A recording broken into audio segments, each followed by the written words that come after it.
Welcome to Samba Samba. Enjoy the video.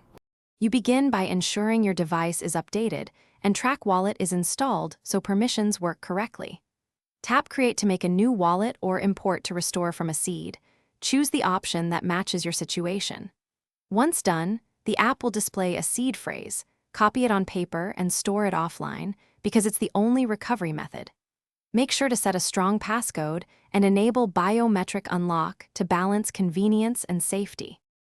Next, you add accounts and link external tools.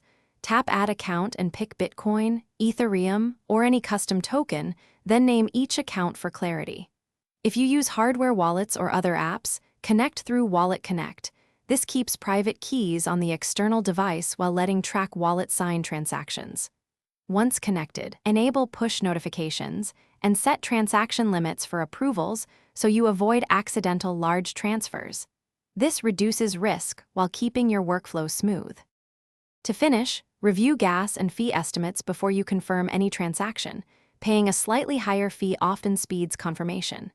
Use export public address only when receiving funds and perform a full backup of settings and seed phrase in a secure location.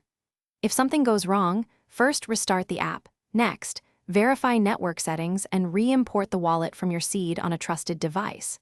If problems persist, check for app updates or contact support with Transaction ID for faster resolution. Thanks for watching. Consider subscribing if we helped you.